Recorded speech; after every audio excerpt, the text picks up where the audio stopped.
So, have your parents ever hit you with the classic, go to bed or ELQQ's gonna get you? Like, thanks, mom. Nothing helps me fall asleep faster than knowing a child snatching demon might be waiting under my bed. Super comforting, and the wild part. In Mexico, people don't just say it as a joke, they actually believe this dude is real, and after hearing how he's described, yeah, I kinda get why. See, every culture's got their own boogeyman. The US has their vague shadow guy. Spain had El Coco, but El Cucuy. He's like the premium subscription, the horror DLC nobody asked for. Forget your average creepy figure in the closet, this guy is nightmare fuel, served extra crispy.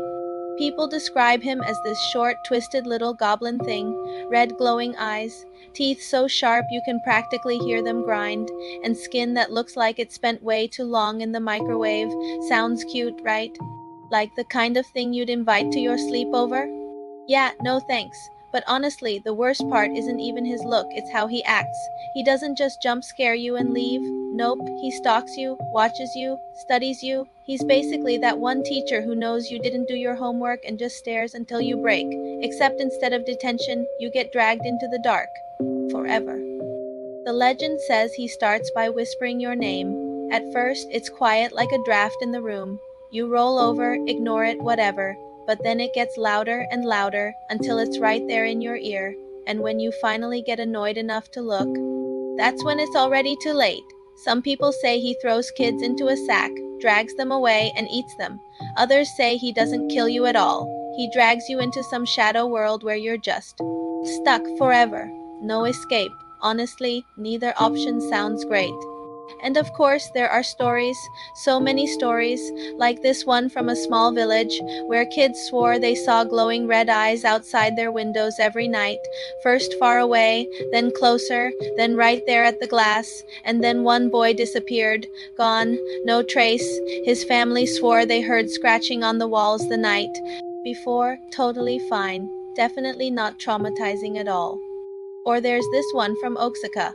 A mom tucked her kids into bed, went outside for literally a second, like she wasn't even gone long enough to blink. When she came back, her youngest son was gone. The only thing left was his blanket, half dragged under the bed like something had yanked him down. No sound, no scream, just gone, honestly. Imagine trying to explain that one to the cops. Officer, yeah. A demon took my kid. And don't even get me started on the sleep paralysis stories. Kids waking up in the middle of the night, unable to move, with something pressing down on their chest. They swear they see a burned, eyeless face grinning down at them, teeth like broken glass, breath so hot it feels like fire, and then poof it vanishes. Doctors will call. It's sleep paralysis, but those kids? They're convinced it was ELQQE, and honestly, after hearing it, kinda hard not to believe them. But where did this whole thing come from? Back in Spain, there was El Coco. The word literally meant skull or hollowed pumpkin. Parents would sing creepy lullabies like Sleep, Child, or The Coco Will Come, which, yeah, sounds super relaxing. When Spanish colonists brought the story to Mexico, though, it went full horror movie mode, instead of some vague shadow guy. ELQQE became a child-snatching, fear-feeding monster. Some people say he was once an abandoned child himself, cursed to come back and hunt others out of revenge. Others say he's straight up a demon, feeding on fear like it's late-night snacks, and the scariest part.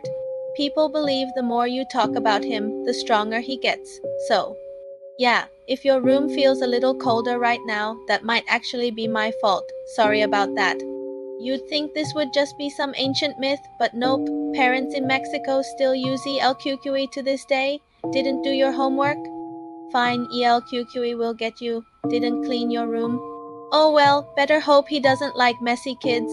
Forget grounding. This is way more effective, and honestly, can you blame them? I mean, who needs timeouts when you can summon a fear demon? And he's not just stuck in folklore either. ELQQE pops up in songs, horror movies, even memes. But ask anyone who grew up with the legend, and they'll tell you he's not some pop culture joke. He's the reason they sleep with the lights on. He's the reason nobody leaves a foot dangling off the bed. Because once you give your brain even a second to imagine him in the dark, he's already there, living rent-free in your nightmares. And if you're thinking, well, I'm too old for this, I'm safe now, wrong. Some stories say Cucuy doesn't just hunt kids, he adapts. If you grow up and still act like a brat, lie, cheat, steal, sneak out, yeah, he's still watching. He's basically like the supernatural version of your mom keeping score. There are even stories of adults waking up with scratches across their backs or hearing whispers in Spanish they didn't even understand. So don't get comfortable. This dude's got range. So tonight, when you're lying in bed, phone dying at 2% battery, room pitch black, and you hear a creak under the floorboards or a whisper you can't explain, don't look, don't move, don't even breathe, because maybe it's nothing, or maybe ELQQE finally decided it's your turn. And if you actually made it all the way to the end of this story without running to turn on every single light in your house, respect, seriously. But since you're clearly braver than most, you might as well hit that subscribe button. Like, think of it this way, you're already feeding ELQQE with your nightmares, so at least feed my channel with a click, deal? Because trust me, Mexico's horror stories don't stop here. See you in the next episode of Haunted Mexico, Legends That Refuse to Die.